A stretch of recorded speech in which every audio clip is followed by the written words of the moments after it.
오늘 찬양 사랑의 송가를 불렀는데 제 설교하고 내용이 좀 겹치는 것 같습니다. 그래서 아주 성령께서 또 그렇게 인도하신 것 같아요. 제가 거듭나고 나서는 참 이 세상이 얼마나 아름답게 보이는지, 그리고 돌아다닐 때마다 만나는 사람이 그렇게 사랑스러워 보이고, 길을 걸어도 구름 타고 다니는 것처럼 둥둥 떠서 다니고 정말 기쁘고 아주 신기한 그런 경험을 하면서 살았습니다. 제가 직장을 다니고 있었습니다. 그때 그랬더니 그 미국 사람들이 보고 네가 요즘에 얼굴이 그렇게 환해졌느냐, 뭐 그럴 정도로 제 생활은 참 기쁨과 감격 속에 있었습니다. 그렇지만은 아직도 그 거듭나기 전에 그 습성과 성품은 그대로 있어가지고 욱하고 화도 잘 내고 몸이 그 원하는 담배나 술도 즐기고, 그리고 돈에 대해서 관심도 많고 막 이렇게 지내왔습니다. 그렇지만은 우리 크리스천이 그렇게만 살면은 안 되고 영적으로 성장을 해야 되는 거죠. 맨날 그 어린아이와 같이 남아 있을 수는 없고요. 그래서 이제 우리가 영적으로 성장해야 되는데, 그 성장한다는 말이 무슨 뜻인가? 우리가 영적으로 성장하면은 도대체 어떤 사람이 되어야 되는지, 그에 대해서 한번 생각해 볼 필요가 있다고 생각합니다. 제가 생각할 때 영적으로 성장한다는 얘기는 이 하나님 백성다운 사람이 되는 것이다. 하나님의 백성으로서의 자격과 조건을 갖춘 사람이 되는 것, 이것이 바로 영적으로 성장한다는 뜻이다. 왜냐? 우리 크리스천이 하나님의 백성이기 때문에 하나님의 백성다운 그 어린아이를 벗어나서 이제 성숙한 성인이 돼야 되는 거죠. 자, 그럼 우리의 질문은 어떻게 하면 그러면 이 하나님다운 사람이 되겠는가? 그에 대한 그 대답이 오늘 우리 조금 읽은 그 본문 가운데 있는 것입니다. 본문에서 읽으신 대로 이웃을 사랑하면은 율법을 다 이루는 사람이라고 이렇게 얘기를 하거든요.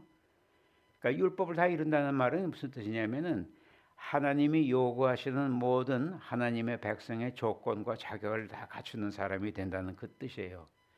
이웃을 사랑하면은 하나님의 백성다운 백성이 되는 거예요. 자, 그러면 그 율법이라는 게 뭔지 좀 생각해 보겠습니다. 율법은 하나님께서 하나님의 백성이 지켜야 할 그런 명령들을 주셨는데, 그걸 우리가 율법이라고 합니다.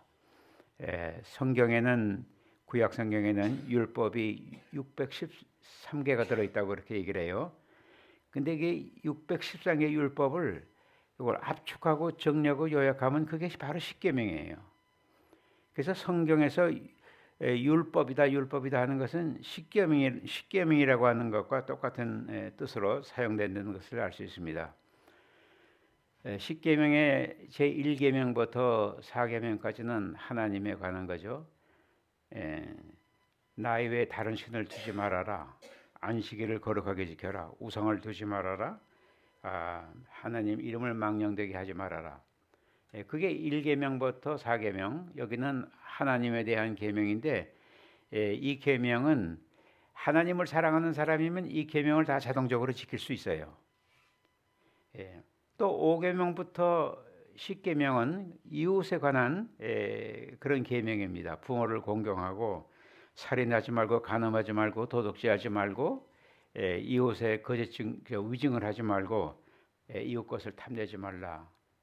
요거는 이제 그 이웃을 사랑하는 것과 관계 있는 그런 계명입니다. 그래서 10계명을 더 줄이면은, 그러니까 613개가 이제 10계명이 되는데, 10계명을 더 줄이면 뭐가 되냐면 바로 이 두 계명으로 요약이 된다.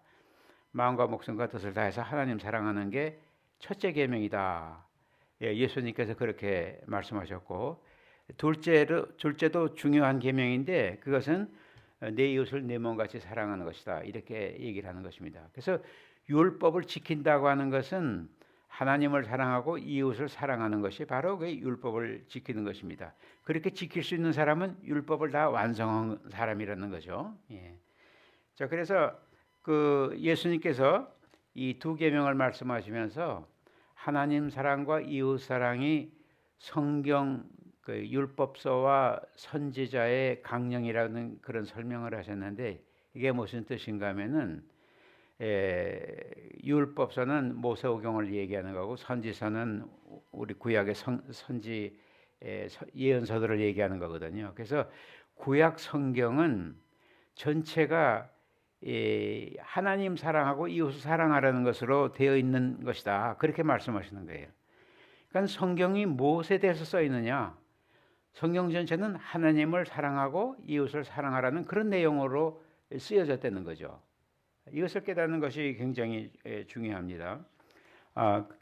그러면은 이제 여기서 이웃을 사랑하는 것이 어떻게 율법을 완성하는 것이 되는 것인지 이제 그에 대해서 생각해 보겠습니다. 오늘 본문에서는 그 둘째 계명에다 초점을 맞춰서 살인하지 말고 간음하지 말고 도둑질하지 말고 전부 이웃 사랑하는 데 대한 계명이라고 볼 수가 있습니다. 우리가 상식적으로 생각해 봐도 이웃을 사랑하는 사람은 절대로 간음하고 도둑질하고 남의 거 훔치지 않고 위증하거나 그런 거 안 해요. 그러니까 이웃을 사랑하는 사람은 이 율법이 없어도 살 수 있는 사람들인 거죠.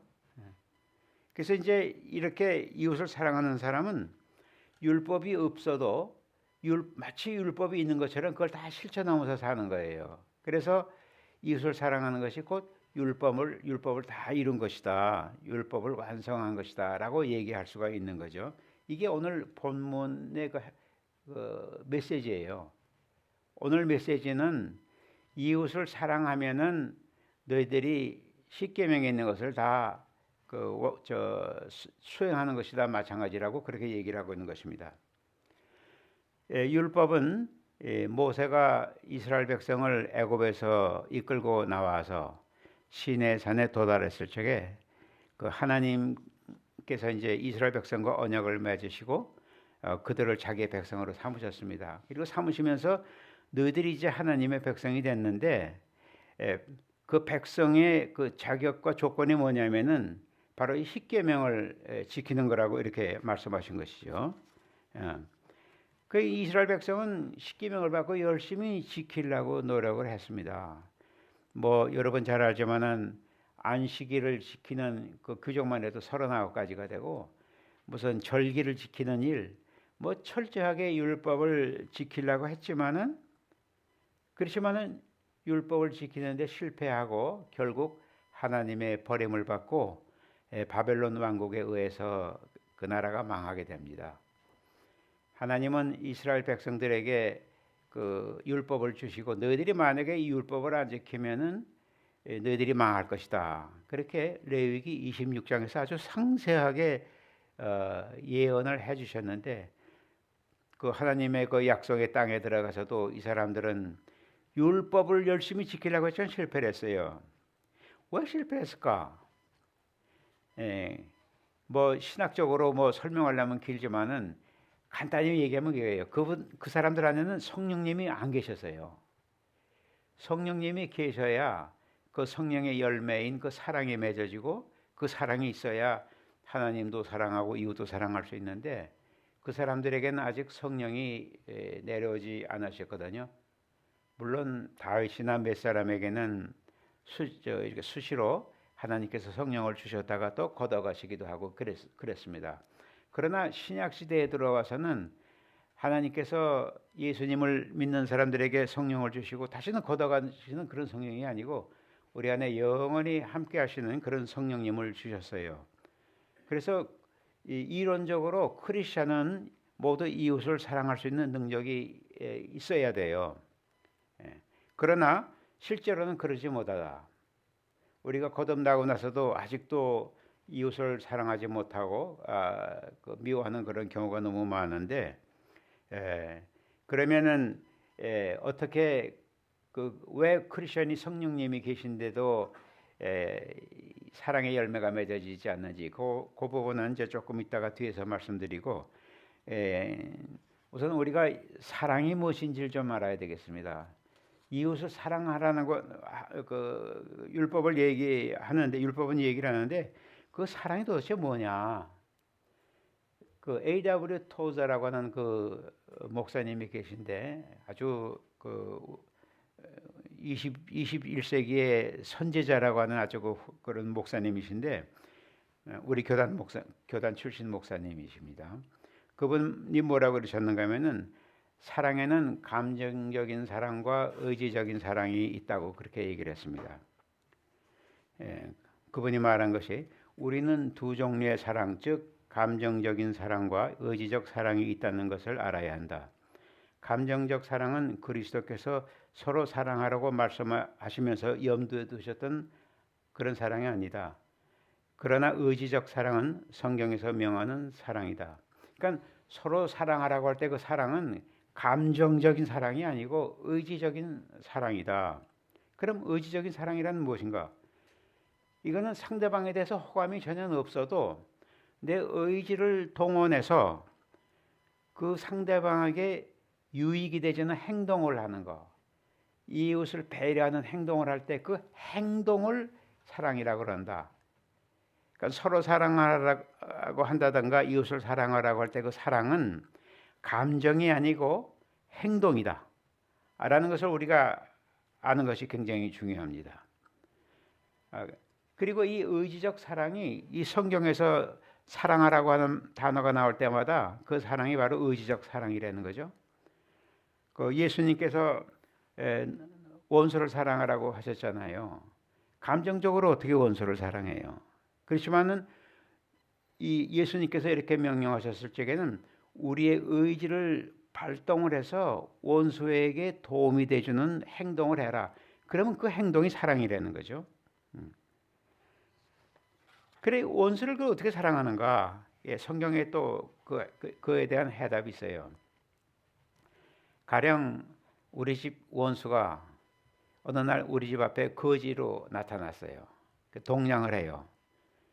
그럴 때 옳다 잘 만났다 복수를 해야 되겠다 그렇게 하는 게 아니고 증오하고 복수하는 대신에 내 의지를 발동해서 당장 배고픈 그 원수에게 먹을 것을 주고 마실 것을 주는 그 행동이 바로 사랑이라는 것이죠.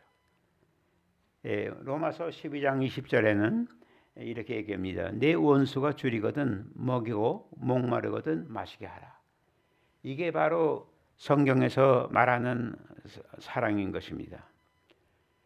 또 좋은 예가 선한 사마리아인의 비유에서 나오는데 이 사마리아 사람하고 유대인들은 서로 원수지간이에요. 상종도 안 하고 그러는데 강도를 만나서 길에 쓰러진 유대인이 있었어요. 제사장도 동족인 제사장도 그냥 지나가고 레위인도 그냥 지나갔지만은 그 레위인이 보고서 그 유대인을 데려다가 상처를 싸매주고 여관에다 맡기는 돌보아주는 일을 했거든요. 그러니까 그 유대인이 미운 감정을 다 극복한 거예요. 극복하고 그 도움을 준 이 행위를 예수님께서 이게 바로 이웃사랑이다 하고서 그 선한 사마리아인의 비유에서 말씀하셨던 것을 우리가 알고 있습니다.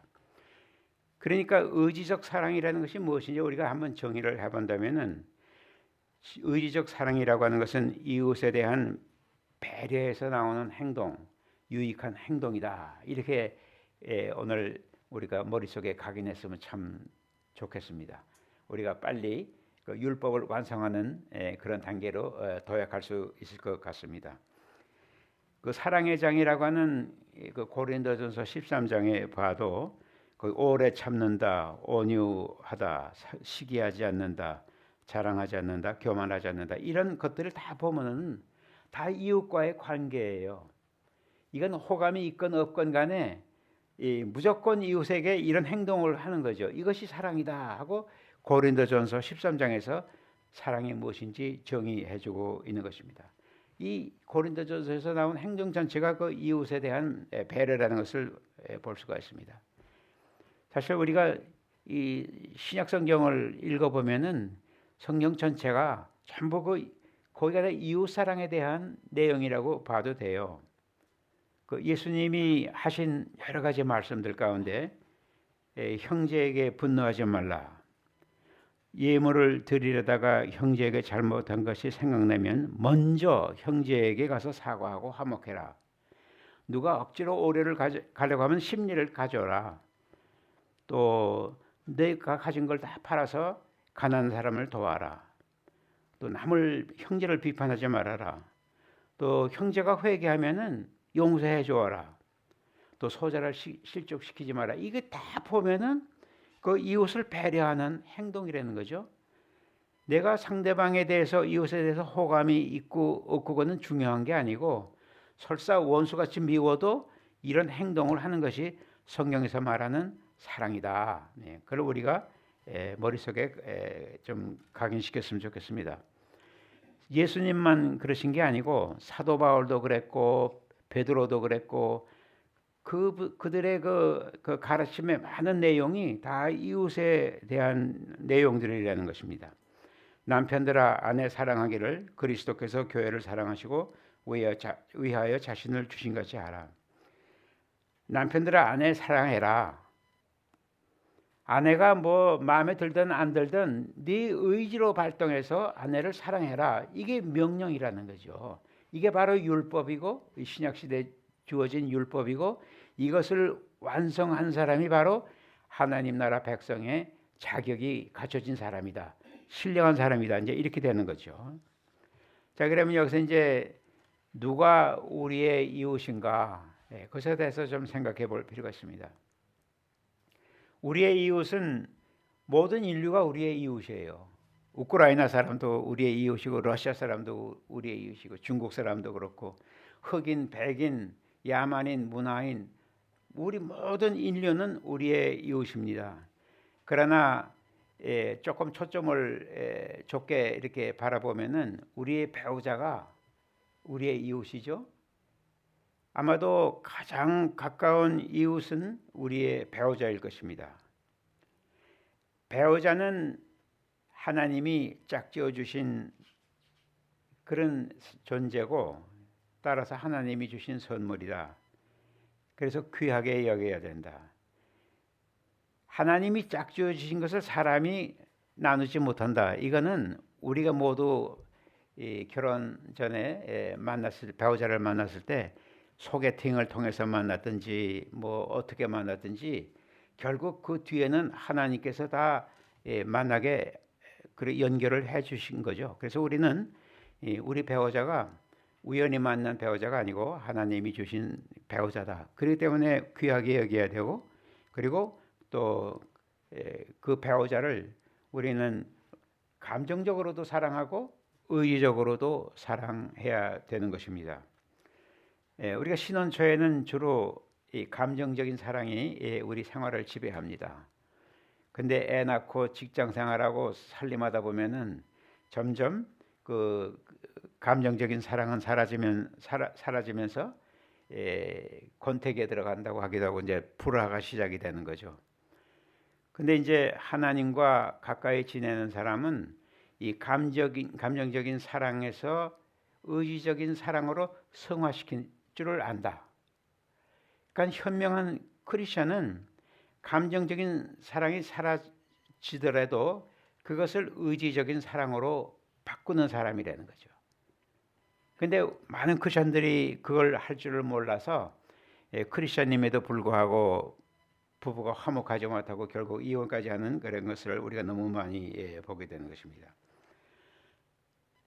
결혼 생활하다 보면은 우리가 의지적인 사랑을 해야 되는데 그 어떤 예가 있는가 하면 이제 예를 들어서 남편이 퇴근해 갖고 피곤하지 하루 종일 일하고 와서 가만히 앉아 있는 것이 아니고 아내가 부엌에서 밥을 하는 동안에 아이들하고 놀아주고 또 분리수거도 해주고 청소도 해주고 설거지도 해주고 이것이 바로 의지적인 사랑입니다.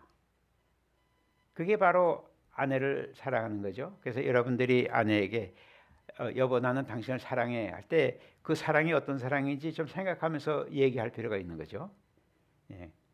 여러분들은 아마 감정적인 사랑을 두고 얘기하려는지 모르지만은 우리가 결혼 생활할수록 우리에게 필요한 것은 의지적 사랑이라는 것이죠. 또 아내는 남편이 좋아하는 반찬을 해준다든가 남편의 건강을 위해서 이 보양식을 만든다든가 뭐 이렇게 이런 것들이 다 의지적인 사랑인 것입니다. 그래서 우리가 결혼 생활 해보면 알겠지만 100% 나에게 맞는 배우자는 없어요. 조금씩은 다 부족하게 돼 있어요. 그렇지만은 그 부족한 부분을 서로 용납하고 이해하고 배려해주고 사는 것이 바로 행복한 결혼 생활의 비결이라는 거죠. 다시 말해서 의지적인 사랑을 할 때에 우리 결혼 생활은 행복해질 수 있다. 그래서 지금 배우자와의 관계가 불화하다고 하면은 먼저 내 의지를 발동해서 다가가서 그 배우자가 원하는 것들 또 그 배우자에게 도움이 될 만한 행동들을 시작하는 것이 바로 의지적인 사랑이고 그렇게 할 때에 우리는 그 의지적으로 사랑을 시작했지만 그게 감정적인 사랑으로 바뀔 수가 있다는 거죠. 여러분이 잘 아시는지 C.S. 루이스라고 하는 그분은 지금 당장은 감정적으로 사랑이 안 돼도 먼저 의지적으로 사랑해라. 그러면은 얼마 뒤에 감정적인 사랑도 할 수 있게 된다. 그런 얘기를 했습니다. 그분의 글이 여기 있는데 자신이 이웃을 사랑하나 하지 않나 고민하느라 시간을 낭비하지 말라. 그냥 그를 의지로서 사랑한다고 치고 행동하라. 그러면 곧 위대한 비밀 하나를 발견할 것이다. 어떤 사람을 사랑하기로 마음을 먹고 행동하면 얼마 지나지 않아 그를 감정적으로 사랑하게 된다는 비밀이다. 얼마나 멋있는 얘기입니까? 이게 부부 생활뿐만 아니라 우리 주위에 우리 친척, 자녀, 친척 또는 교인들 여러 사람들하고도 그 사람에게도 적용할 수 있는 그런 비밀이 되는 거죠. 배우자가 제일 가까운 지체라고 하면 다음으로 가까운 지체는 이웃은 교회 지체들이겠죠. 그래서 예수님도 내 계명은 곧 내가 너희를 사랑한 것 같이 너희도 서로 사랑하는 이것이라 이렇게 말씀하셨습니다. 그러니까 우리 교회를 다니다 보면은 마음에 안 드는 사람이 있습니다. 나하고 안 맞는 사람들이 있어요. 그렇다고 미워하거나 거리를 둔다거나 그러면 그는 우리가 하나님 백성으로의 자격이 없는 사람들이에요. 우리는 아직도 신앙이 완성이 안 됐고 신앙이 이루어지지 않은 사람들이죠. 근데 아무리 교회라고 해도 이 교회 안에 그 불화한 관계는 초대교회부터 있었던 것 같아요. 그 빌립보 교회 안에 유오디아하고 순두계라고 하는 그 여성교회 단체 회원들이 있었는 모양인데 서로 사이가 안 좋았어요. 그랬을 때 바울이 서로 겸손하고 다른 사람의 일도 돌봐주라고 그리고 서로 배려하라는 이런 권면을 해주고 있습니다. 그래서 이 가정에서 우리가 일단은 그 가정 화목한 가정이 되고 그 사랑을 행함으로써 다음에는 우리가 교회의 지체들하고 또 화목하고 그 다음에는 교회 밖에 있는 사람들에게도 우리가 의지적 사랑을 행해야 됩니다. 성경에 보면은 하나님께서 고아나 과부를 돌봐주라고 약자나 가난한 자를 돌봐주라고 그렇게 말씀하셨습니다. 예수님이 말씀하시기를 너희 소유를 팔아 자선을 베풀라. 너희는 자신을 위해 닳지 않는 지갑을 만들어 없어지지 않는 재물을 하늘에 쌓아두라. 그곳에는 도둑이 들거나 좀먹는 일이 없을 것이다. 그래서 그 이웃을 도우라고 하는 것은 예수님의 명령이기도 합니다. 그리고 잠언 19장에 보면은 가난한 자를 불쌍히 여기는 것은 여호와께 구워드리는 것이니 그의 선행을 그에게 갚아주시리라. 그래서 우리가 우리 크리스천들이 교회에서 헌금합니다. 11조도 하지만은 그렇지만 교회 밖에도 우리가 우리의 재물을 드려야 할 때가 있습니다. 그래서 이 바로 이게 뭐냐면은 에, 우리는 이웃에게도 그 의지적 사랑으로 도움을 줘야 되는데 그 미국 교인들이 그렇다고 그래요. 37%만 그 구제 헌금을 보낸 적이 있지. 그 나머지는 전부 교회에서 그저 교회 헌금하는 것으로 끝냈다고 그래요. 그게 뭐 이게 제가 제 자랑은 아니지만은 저도 지난 거듭나고 한 40년이 됐는데요. 하나님을 일찍 제가 만나서 그 하나님과 동행하면서 제가 많이 변했습니다. 신앙도 많이 변하고 그래서 신앙이 성장하면서 이 세상에 있는 그 나의 도움을 필요하는 사람들이 보이기 시작했습니다. 그래서 아주 오래전부터 저는 먼저 그 세인트 주드 칠드런스 리서치 하스피털이라고 그 암 환자들, 소아암 환자들, 조그만 애들 뭐 태어난 지 얼마 되지도 않은 아이들이 머리 빡빡 깎고 뭐 팔에다가 튜브 꽂고 코에다 튜브 꽂고 이런 것들을 보니까는 너무 불쌍한 거예요. 우리 손녀들, 손자들을 생각해 보니까는 그 아이들은 행복하게 뛰어놀 권리가 있는 아이들인데 쟤들은 왜 저렇게 하고 있는 것인가? 이게 너무 가슴이 아파갖고 헌금하기 시작했고요. 그 후로 세월이 가면서 하나씩 둘씩 제가 후원하는 선교 기관이 늘어나게 됩니다.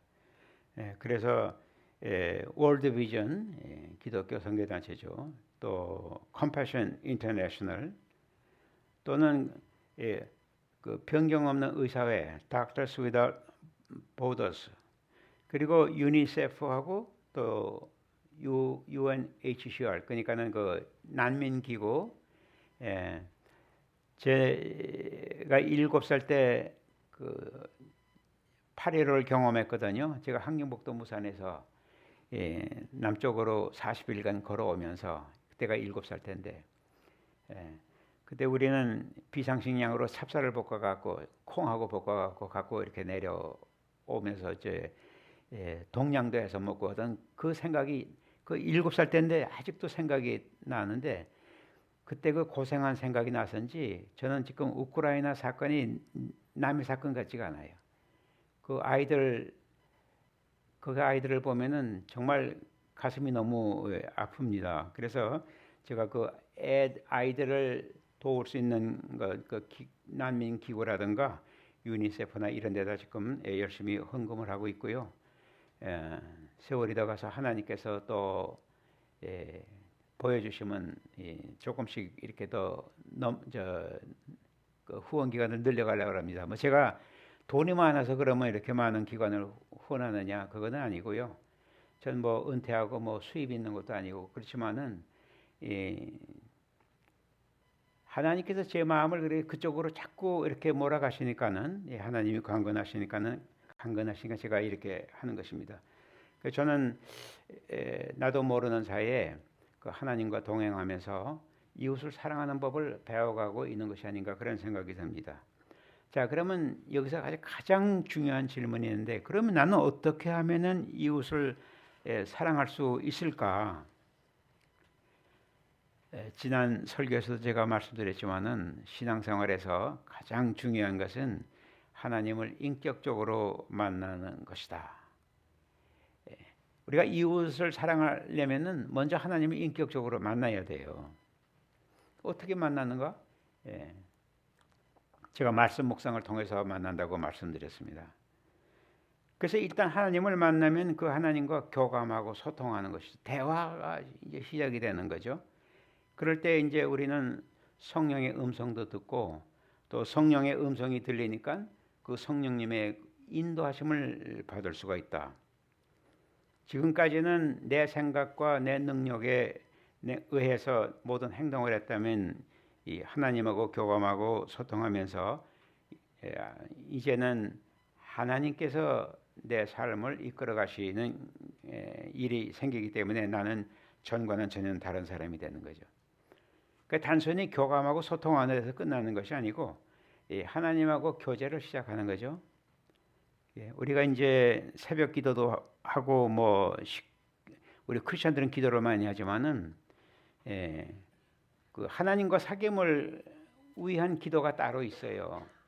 그러니까 뭘 하나님한테 달라고 하는 기도가 아니고 그냥 하나님하고 마주 앉아서 얘기하고 싶어서 하는 그런 기도, 그걸 사귐의 기도라고 그러거든요. 그러니까 우리 크리스천은 그런 사귐의 기도를 많이 해야 돼요. 간구하는 기도보다도 사귐의 기도를 많이 하는 것이 좋다. 왜냐? 사귐의 기도를 하면은요, 하나님과 사귐은 점점 하나님과 가까워지고 하나님과 내가 마치 친구 사이처럼 되고, 그것이 더 발전하면 하나님과 나 사이에 사랑의 관계가 생기는 거죠. 하나님을 사랑하면은 그게 바로 십계명의 1계명부터 4계명을 내가 이루는 것이 되는 거죠. 내가 하나님을 사랑하는 마음이 생기니까 그때부터는 내가 뭐 우상을 섬기는 것도 아니고 하나님 이름을 망령되이 부르지도 않고 뭐 안식일을 거룩하게 지키고, 이 모든 것이 다 성취가 되는 거죠. 사귐의 기도를 통해서 하나님을 사랑하게 되면은 나는 율법을 완성한 사람이 되는 것이다. 마찬가지예요. 그래서 이제 마찬가지로 내가 이웃을 사랑하는 마음이 있으면 제 5계명서부터 10계명까지 다 이룬 사람이 되는 것이다. 그래서 이제 하나님을 사랑하고 이웃을 사랑하면은 나는 하나님께서 너는 이제 내 마음에 꼭 드는 그런 자녀가 됐다. 이제 그렇게 인정해 주시는 그런 사람이 되는 거죠. 하나님을 이제 사랑하니까 어떤 일이 일어나는가 하면요, 하나님은 자꾸 이렇게 커져 가시고 나는 점점 적어져요. 이제는 하나님이 높이 받으시는 것이 더 중요하고, 따라서 나는 나를 향한 관심이 점점 없어지는 거죠. 그게 내 스스로가 없어지는 거예요. 내가 뭐 죽겠다, 뭐 내가 스스로 죽겠다 해서 죽어지는 것이 아니고 하나님을 사랑하다 보니까 내가 나를 부인하게 되고 하나님을 높이게 되는, 그러니까 내가 나를 향한 관심이 적어지니까 비로소 이웃이 보이기 시작하더라 이거죠. 그 이웃이 보이기 시작하면서 이웃의 고통을 공감하기 시작하는 거죠. 아이들이 아픈 것이 가슴이 아프고 뭐 이렇게, 노숙자를 보면 또 가슴이 아프고 이렇게 공감하는 것이 가능해지니까 그때부터 이웃을 사랑하는 일이 시작이 되는 것이다. 여기서 중요한 사실이 뭐냐면은 이웃을 사랑하기 전에 먼저 하나님을 사랑하는 일이 선행한다. 이것이 굉장히 중요한 거죠. 하나님 사랑이 있어야 이웃 사랑이 가능해진다는 거죠. 그래서 아마도 하나님 사랑하는 것이 첫째 계명이고 이웃을 사랑하는 것이 둘째 계명인 것 같습니다. 결론은 이겁니다. 오늘 본문은 이웃을 사랑하는 사람이 율법을 다 이루고 다 완성한 사람이라고 이렇게 얘기를 합니다. 좀 더 자세히 말하면 하나님을 사랑하고 이웃을 사랑하는 사람은 율법을 다 지킨 사람이고, 율법을 다 지켰다는 것은 하나님의 백성으로서의 자격과 조건을 다 갖췄다는 그런 얘기가 됩니다. 이게 우리가 도달할 수 있는 최고의 신앙의 수준이다. 그러니까 나는 어떤 사람이 되어야 할까? 하나님 사랑하고 이웃을 내 몸같이 사랑하는 사람이 되는 게, 이게 우리 신앙인의 목표가 돼야 돼요. 뭐 봉쇄 기도원에 들어가서 일생 동안 세상과 단절하고 그 안에서 기도만 하는 그런 사람이 되는 것이 아니고, 또 목숨을 잃을 정도로 열심히 일을 하는 사람이 되는 것도 아니고, 하나님 사랑하고 이웃을 사랑하는 사람, 특별히 오늘 본문은 이웃을 사랑하는 사람이 바로 모든 율법을 완성한 사람이라고 그렇게 얘기를 합니다. 그러나 한 가지 주의할 것은, 내가 99%를 하나님을 이웃을 사랑하는 행동을 하고 있더라도 내 마음속에 1% 나에게 미운 사람이 있다고 하면은 나는 아직도 율법을 완성한 사람은 아니에요. 우리 크리스천은 거듭나서 하나님과 이렇게 오랜 동안 동행하는 삶을 산다고 하면은 미움이나 증오가 없는 것이 그게 맞는 얘기예요. 내가 크리스천이 됐는데 아직도 나한테 불편한 존재가 있고 미운 존재가 있으면 나는 아직도 멀었다. 그래서 저는 우리 모두가 이 시간에 그 이웃을 사랑한다는 것이 우리 신앙의 최고의 수준이 된다. 그리고 이것을 위해서 우리가 모두 노력해서 그런 사람이 되기를 주님의 이름으로 축복합니다.